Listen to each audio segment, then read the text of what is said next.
Welcome to the Hopeful Church. Today, our host Darrell Gwaltney is having a conversation with Vicki Askew. Vicki Askew is the Executive Director of the Center for Hope and Healing and Outreach of Woodmont Christian Church in Nashville, Tennessee. The Center for Hope and Healing's mission is to provide hope and healing to the greater community through spiritual direction, retreats, coaching, and other spiritual formation practices. As a spiritual director with training in trauma-informed care, Vicki is passionate about helping others discover their authentic self as seen in the long and loving gaze of God, leading to a life filled with belonging and being fully in tune with who they're meant to be. In this episode, you'll hear the heart behind the work of spiritual direction, about an upcoming event in Nashville on September 19th designed to help you slow down, and how pastors and church staff can identify signs of burnout. Here's our conversation with Vicki Askew. Hello, everyone. I'm Dr. Darrell Gwaltney, the Executive Director of the Men's Center for Church Leadership here at Belmont University, and welcome to another conversation in the Hopeful Church podcast.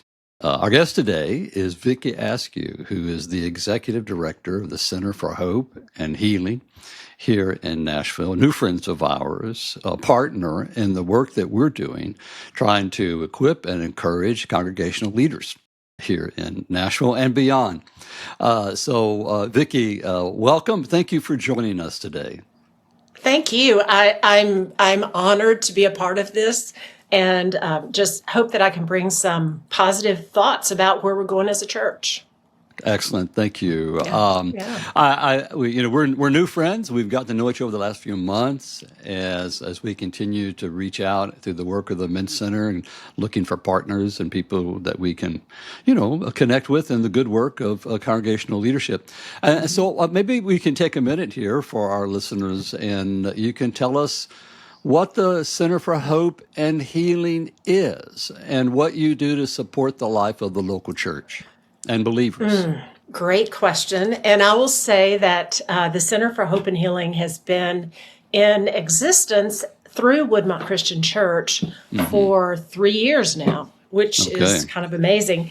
And our mission is to support the local church, and that is the local church in a big picture way, to provide resources for spiritual formation. We provide retreats and spiritual direction, and we bring a team of people together at the Center for Hope and Healing to help people search deeper. I mean, it's really to help people find a deeper walk with their faith. And we support the local church because we want this to be open to anyone who needs to be walked alongside to actually listen better. Maybe not better. That's not a good word. Okay. We want to walk beside the local church to provide resources for them. I don't know. I think the phrase of listen better maybe is a good phrase, because I just finished this book about a discipleship book about hurry by John Mark Comer. And, one of the things that he really focuses on throughout this book is how we are so distracted by everything in our lives. We live in a distractive culture designed to distract us, that learning how to kind of slow down and be more attentive to what's happening in our lives and how God's trying to work is an important thing. So with that, you mentioned several things that you focus on: spiritual formation, retreats, and spiritual direction. Can you talk a little bit about what that looks like? In particular, what is spiritual direction? That might be a new term to some people. It is a new term to a lot of people. And just to go back to what you just said about John Mark Comer's book, we actually did a study recently through that book in our Sunday school class. And it was the whole time I was wanting to say, this is what we do, this is what we do, this is what we do. Because it is, it's a new language really, especially in our culture, to slow down and to take a breath, like you just said. And so in spiritual direction, which I've had people challenge me, and others have been challenged on the word director, because really the Holy Spirit is the director of any conversations that we have. And so spiritual direction is really just allowing someone a safe space to come and sit with another person and with the Holy Spirit and ask those hard questions. A lot of people come when they're in a period of discernment. What path am I supposed to take? What does the Lord want me to do now? Some people come when they're having a crisis of faith and they're trying to figure out if the faith of their childhood still holds up as an adult. And the word deconstruction is way overused, but it's just having someone there to sit and say, tell me more about where you see God in the world every day, and try to bring a new lightness to that. Of just how do you encounter Him? What are those aha moments where you go, oh, okay, I see you, God, I hear you. When He shows up. And so that's what spiritual direction is. Some people call it spiritual companionship, because I'm not going to, as a spiritual director, I'm not going to tell you the answers, but I'm going to ask you the good questions so that you can come to the answer yourself with what is bubbling up inside you. That's really helpful. You've used some language there that spurred a lot of memories for me. I come out of a Baptist background, so we use a lot of conversion language. We talk a lot about like that moment in time when we made a commitment to be in relationship with Jesus Christ. Other families in our faith may use different language, but in my background, we have this notion of like, when did you come to know Jesus? And I sometimes tell students and people I work with that I've actually had 4 of those experiences. That of course, in this season of my life, I'm older. That I remember specific seasons of my life where I had to rethink what I believed and how I got to where I believed, because I was a different person. So, for example, I had my conversion experience, my first commitment to God, when I was 12. Okay, I've been a very different human from when I was 12. And so about 5 or 6 years ago, I was working with the spiritual director as I was beginning to think through kind of transition in my life out of a really heavy administrative load and more focusing on working with pastors and leaders, students. So I'm working with the spiritual director, and he asked me about that. He asked me about this moment when I first realized I was committing myself to God. And he asked me this question that to this day, I keep thinking about it. So I told him about, as a 12-year-old, I'd made this decision, that I realized that I couldn't negotiate with God, that I needed to go all in with God, even though I didn't really have all the answers. So he says to me, he goes, so how's that working out for you? I love that. And suddenly I realized that those 3 or other times where I had worked through my conversion were very intentional moments in my life where I was trying to figure out how it was working out for me. And so this spiritual direction experience for me, and as I hear you describe it, is really about helping people not negotiate, but discover what that deeper walk is for them in the current season of their life. Would you feel like that's a fair way to characterize it? I think that is an excellent way to characterize it. And I will use that myself at some point. Okay, well. Yeah, it's great.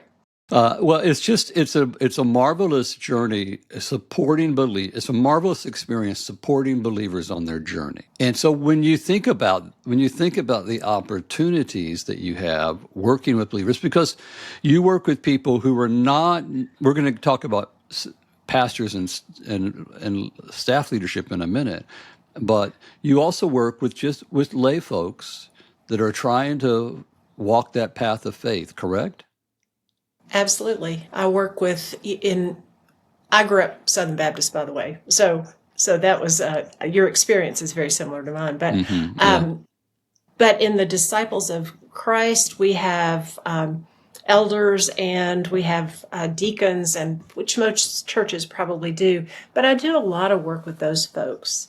They will come to me, and people who just lead ministries, or just people in the congregation Right. who are wanting to explore deeper what a particular circumstance meant, or how they're supposed to be listening better to the voice of the Spirit. And so, yeah, I mean, and actually I have a lot of people, and it is not just for members at Woodmont Christian. This Right. is a worldwide. The center, as someone said once, is not a location, it's a place in the world. And so Okay. I love Good. that kind of definition of it. But I work with people who are in all different areas of their belief, life.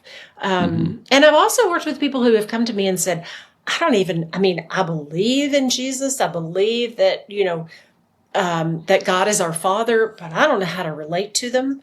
Help me find a way to really know God, which is, I love those conversations because they Right. are, at the core of what we do. It's such an important work to create a space for a conversation for someone who might just talk to someone else about what's happening in their heart and in their head. It's wonderful to come to worship on Sunday, but we live the whole week between Sundays, Right. and Right. and so the work that you do helps us find that path. So we have a thing where we have a partnership we're going to be doing. You have an event that you're holding a little bit later on next. I think it's in September. Can you talk Yes. about that and talk about how that how that is an example of the work? You work individually with people, but you also try to create larger group experiences for people as well. We do. We try to offer at least once a year someone who comes in that is either known for their work in spiritual direction, or their work in the Enneagram, or their work in some other, type of spiritual formation practice. And this year we have Alan and Jim Fadling, Fadling, if you want to look it up, if you don't know them.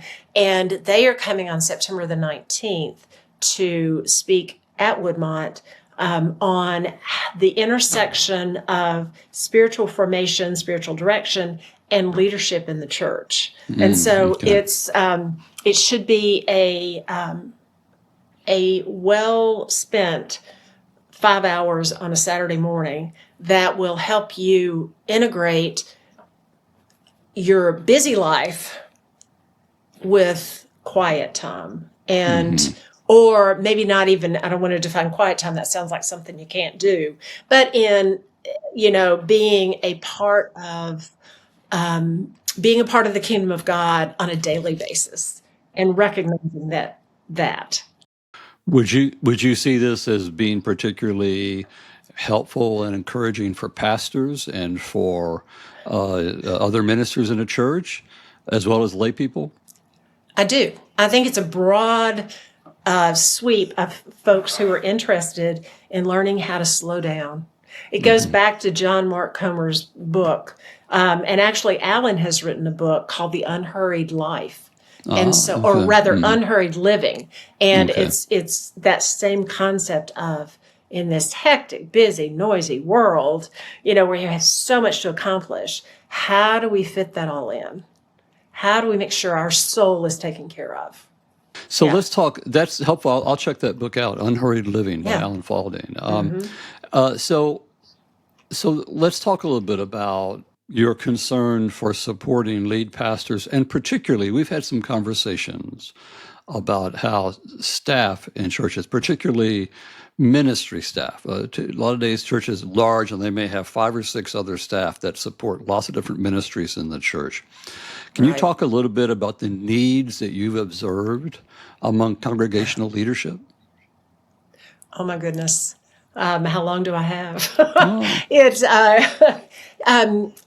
I see not just I'm involved in a lot of different churches around the Nashville area in different opportunities to work with their leaders or meet their leaders or be in connection with their leaders. And I see so much burnout. I mean, Darrell, it is very difficult to balance being a leader of a ministry in a church and all that entails. I mean, it is not, as you know, I mean, is that, it's not a 9 to 5, 5 day a week yeah. place to be. It is you're always either thinking of the next thing or you're on a call with someone. It's, and that takes a toll. It takes a toll on your family. It takes a toll on your health, your mental health. I mean, all of those things. It's wonderful. It's God's work, but wow, the burnout is high. And so how do we step in and help those people find a space that allows them to just be? And, I know we have talked about having a retreat for people to come and just take a breath. Because when you lose a leader, it's really difficult on, the congregation top to bottom to bring someone else in. So I see a lot of that. So let's say we have somebody listening, somebody who's, always on in ministry. What would be, if you were going to say, here are 3 indicators of burnout, or 2 or 4, whatever, that they might go, yeah, that's me. I might need to talk to somebody to help me find my path through this. What would you say are some indicators of burnout for particularly ministerial staff in churches? Oh, I think the first indicator is when you get an electronic, whether it's a phone call, a text, an email, when you get someone reaching out to you and you just go, I just can't. I can't. I cannot go there right now. I've got too much. So all of a sudden you're like, the job, the work, calling, whatever you want to call it, that I love to do is like, oh, I don't want to do that right now. You're over the top. So I think that's one thing, is when you have an opportunity and you don't want to respond, that's a pretty good one. Okay. The second thing is that I think if you find yourself pulling away from the church, sometimes I think either you can be a part of a church or you can work for a church.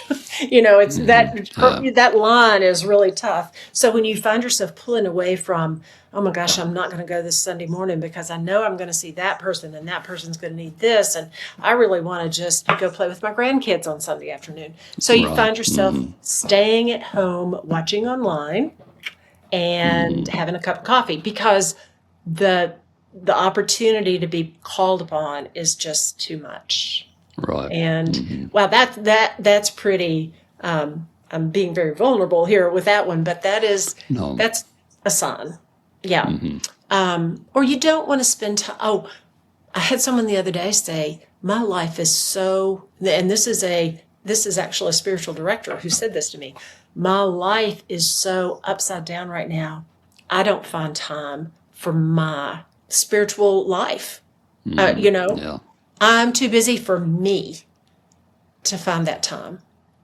One of the things but that's very helpful, Vicki. Thanks. So one of the things I've worked on the last really 6-7 years in particular is to not let my devices drive my life, and to not set my routines around my devices. but to let my devices complement my routines. And one of the first things I started doing years ago in a life when I was answering 100 emails a day, literally, I started saying, okay, I'm not doing email after work hours. When I walk out of my office at work, I'm not going to answer emails until I come back in my office in the morning. And that was hard to do, but it also began to create a time in the evening that was more restorative. And so, I really appreciate the work that you're doing, and the life of the heart and the life of the soul, the life of the mind, all the ways God's at work in us, requires nurturing. And I appreciate the work you're doing to create opportunities to nurture believers and followers of Jesus Christ. Thank you. People who might listen to this, would you have a word of direction? Like this imagine now as a spiritual director that you've got somebody in front of you who is stuck.